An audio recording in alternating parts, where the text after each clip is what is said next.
A lição de número 7 trata sobre as naturezas humana e divina de Jesus. Jesus, quando se encarnou, ele não deixou de ser Deus. O texto áureo da lição é Romanos capítulo 9, versículo 5, que diz: dos quais são os pais e dos quais é Cristo segundo a carne, que é sobre todos. Deus bendito eternamente. Amém. Então Jesus, 100% homem e 100% Deus. A encarnação de Cristo, ela não anulou a sua divindade. Após o concílio de Nicéia, em 325 depois de Cristo, surgem novas especulações teológicas em torno das naturezas de Cristo, humana e divina. E essas controvérsias dão origem futuramente a outro concílio, o concílio de Calcedônia, em 451 depois de Cristo.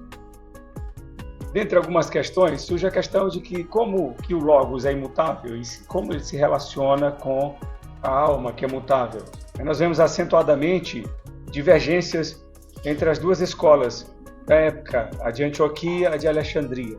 A de Antioquia na Ásia, que era mais literal, mais bíblica, e a de Alexandria na África, que era mais filosófica. Enquanto a escola de Antioquia, que dava mais ênfase à humanidade de Cristo, ainda reconhecendo a sua divindade, a escola de Alexandria, na África, dava mais ênfase à divindade de Cristo, mesmo reconhecendo a sua humanidade.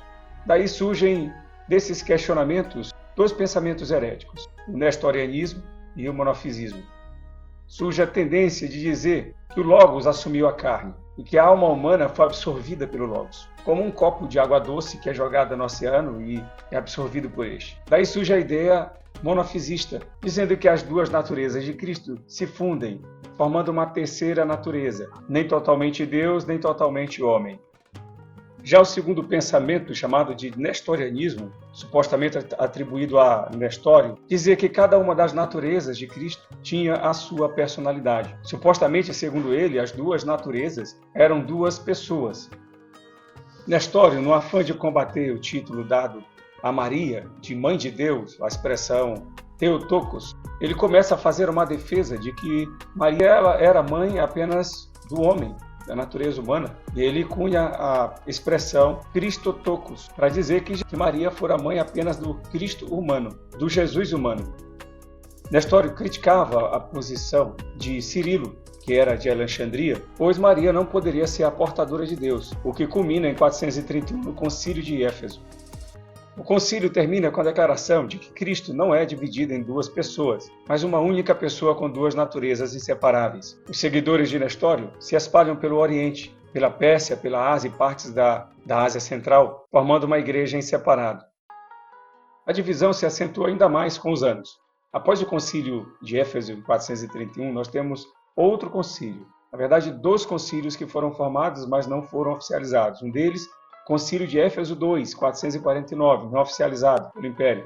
Os principais nomes do concílio anterior, 431, Concílio de Éfeso, esse oficializado, foram Cirilo de Alexandria, Nestório de Constantinopla e João, patriarca de Antioquia. Depois da morte de João e de Nestório, Eutico, outro personagem, levanta-se com a expressão de que depois da encarnação não há humanidade, apenas o Logos. Eutico, que era líder de um mosteiro em Constantinopla, como já dissemos, se opunha às teorias, às teses de Nestório, negando que as naturezas humana e divina de Cristo tenham permanecido iguais, que Jesus não fosse plenamente Deus ou plenamente homem. Eutico dizia que a natureza humana de Cristo foi tomada, absorvida pela natureza divina, a alma foi subjugada pelo Logos, e que ambas foram moldadas em algum grau, resultando em uma terceira natureza. Como quando se derrama uma gota de tinta em um copo d'água. A partir daí não se tem mais totalmente água nem totalmente tinta, resultando em uma terceira substância. Para Eutico, Jesus era uma mistura de substâncias divina e humana, e que ambas as naturezas tenham sido modificadas em algum sentido. Seu principal combatente foi Flaviano, que era a patriarca de Constantinopla. Concílios começaram a ser marcados por cada um desses grupos. Em um dos concílios, em um debate entre Eutico e Flaviano, que era patriarca de Constantinopla, foi espancado na cabeça, vindo a falecer 2 dias depois. E esse concílio, que não foi oficializado, chamado Éfeso II, também foi denominado pejorativamente de latrocínio de Éfeso, que era uma tentativa de roubar o concílio de Éfeso oficializado pelo Império, que acontecera em 431. Começou-se daí a se difundir um pensamento de que o herege ele era uma maldição para a cidade, para o povo e para o império. E os hereges, ou aqueles supostos hereges, às vezes às vezes maculados socialmente por discursos políticos, começavam a ser vistos como uma ameaça para o Império Romano. Daí a necessidade da convocação para um outro concílio, agora um terceiro concílio oficial, o Concílio de Calcedônia, em 451 d.C., justamente agora para combater a declaração de Eutique de que a carne de Jesus não era uma carne normal. Esse concílio foi convocado por Pulquéria. Pulquéria era irmã do antigo imperador Teodósio, que morreu depois de uma queda de cavalo e que assume o trono através de um casamento fictício, porque ela havia feito um voto de castidade, e convoca o Concílio de Calcedônia em 451 d.C. Concílio este que contou com mais de 500 bispos da igreja. Como a igreja já estava se dividindo e com isso dividindo o império, o concílio termina com uma divisão ainda maior, trazendo uma tendência para o pensamento de Alexandria mais do que para o pensamento de Antioquia. É uma prova de que essa união entre o Estado e a igreja foi ruim para ambos, tanto para o império, que enfraqueceu, culminando futuramente nos séculos 5, 6 e 7, na quebra da unidade do império, com a população contra o imperador. O concílio termina com um novo credo, ou pelo menos uma assertiva a respeito do credo da teantropia de Cristo, ou seja, Cristo tem duas naturezas, e que a sua carne era normal, como carne de um homem. Mas o concílio ainda confirma a questão da expressão Theotokos, que significa mãe de Deus, cunhada por Cirilo de Alexandria. Na definição de Calcedônia está escrito o seguinte: fiéis aos santos pais, todos nós, perfeitamente unânimes, ensinamos que se deve confessar um só e mesmo Filho, nosso Senhor Jesus Cristo, perfeito quanto à divindade e perfeito quanto à humanidade, verdadeiramente Deus e verdadeiramente homem, constando de alma racional e de corpo, consubstanciado ao Pai, segundo a divindade, e consubstanciado a nós, segundo a humanidade, em todas as coisas semelhante a nós, excetuando o pecado, gerado, segundo a divindade, antes dos séculos pelo Pai, e segundo a humanidade, por nós e para a nossa salvação, segundo a Virgem Maria, da parte de Deus. E aqui, incluso na declaração do Concílio de Calcedônia, está Theotokos, a expressão mãe de Deus. Diz mais a declaração: um só e mesmo Cristo, Filho, Senhor, unigênito, que se deve confessar em duas naturezas, inconfundíveis e imutáveis, conseparáveis e indivisíveis. A distinção de naturezas de modo algum é anulada pela união, mas pelo contrário, as propriedades de cada natureza permanecem intactas, concorrendo para formar uma só pessoa e substância, entre parênteses, hipóstases, não dividido ou separado em duas partes, mas um só e mesmo Filho unigênito, Deus Verbo, Jesus Cristo Senhor, conforme os profetas outrora a seu respeito testemunharam, e o mesmo Jesus Cristo nos ensinou, e o credo que pais da igreja nos transmitiu. O monofisismo rejeitou o concílio de Calcedônia. Eles declaravam, como já dissemos, ser Cristo uma pessoa com duas naturezas, a natureza humana subjugada à natureza divina, ou seja, uma natureza misturada. Romanos capítulo 1, versículo de número 3, está escrito acerca de seu filho que nasceu da descendência de Davi segundo a carne. A palavra filho aqui sendo a sua natureza divina e a palavra carne sendo a sua natureza humana. Aqui está falando acerca da sua linhagem.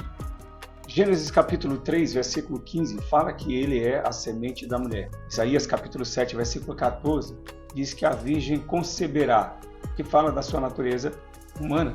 Mateus capítulo 1, versículo de número 23, assim como em Isaías 7,14, fala que ele será chamado Emanuel, quer dizer Deus conosco. Miqueias capítulo 5, versículo 2. E tu, Belém, Efrata, posto que pequena entre milhares de Judá, de ti me sairá o que será Senhor em Israel, e cujas origens são desde os tempos antigos, desde o dia da eternidade. Gálatas capítulo 4, versículo 4. Mas vindo à plenitude dos tempos, Deus enviou seu Filho, nascido de mulher, nascido sob a lei. Hebreus capítulo 2, versículo 14. E visto como os filhos participam da carne e do sangue, também ele participou das mesmas coisas, para que pela morte aniquilasse o que tinha o império da morte, isto é, o diabo. Hebreus 4, 15. Porque não temos um sumo sacerdote que não possa compadecer-se das nossas fraquezas, porém um que, como nós, em tudo foi tentado, mas sem pecado. 1 Timóteo 2,5, porque há um só Deus, um só mediador entre Deus e os homens, Jesus Cristo, homem. Jesus Cristo tem duas naturezas, é uma só pessoa. Sua natureza divina não foi deixada, mas também não foi gerada. Em Isaías capítulo 9, versículo 6, ele é um menino que nos nasceu, mas também é o Pai da eternidade. Miqueias capítulo 5, versículo 2, diz, ele nascerá. Em Mateus capítulo 2, versículos de 4 a 6, diz que ele seria Senhor em Israel. Em Mateus capítulo 3, versículos 16 e versículo 17, ele foi batizado nas águas do Rio Jordão. E uma voz que descia do céu e dizia, este é meu filho amado. Em João capítulo 10, versículo de 30 a 35, os próprios judeus diziam, sendo tu homem, te fazes Deus? Em João capítulo 1, versículo 14, diz que o verbo se fez carne. Em Atos capítulo 20, versículo 28, a Bíblia diz, a igreja de Deus, que ele comprou com seu próprio sangue. Romanos capítulo 9, versículo 5, a Bíblia diz Cristo segundo a carne, Deus bendito eternamente. Então nós temos nesses textos as naturezas humana e divina de Cristo. Colossenses 2,9 diz que habitou nele corporalmente toda a plenitude de Deus. Em 1 Timóteo capítulo 3, versículo 16, a Bíblia diz, e sem dúvida alguma, grande é o mistério da piedade. Aquele que se manifestou em carne, foi justificado em espírito, visto dos anjos, pregado aos gentios, crido no mundo e recebido acima na glória. Jesus não deixou de ser Deus na sua encarnação. Ele não se esvaziou dos seus atributos como pregava o quenoticismo. Jesus é 100% homem, 100% Deus. Uma pessoa com duas naturezas, inseparáveis e inconfundíveis. Ele era onisciente, mas também aprendia. Tinha todas as coisas, mas precisava de sustento, como teve o amparo de anjos. Era onipotente, mas teve sede e teve fome. Filipenses 2, versos 5 a 11. De sorte que haja em vós o mesmo sentimento que houve também em Cristo Jesus. Que sendo em forma de Deus, não teve por usurpação ser igual a Deus, mas aniquilou-se a si mesmo, tomando a forma de servo, fazendo-se semelhante aos homens. E achado na forma de homem, humilhou-se a si mesmo, sendo obediente até a morte, morte de cruz. Pelo que também Deus o exaltou soberanamente. E lhe deu um nome, que é sobre todo o nome, para que ao nome de Jesus se dobre todo o joelho dos que estão nos céus, e na terra, e debaixo da terra. E toda a língua confesse que Jesus Cristo é o Senhor, para a glória de Deus Pai. Tenha uma boa aula e que Deus abençoe.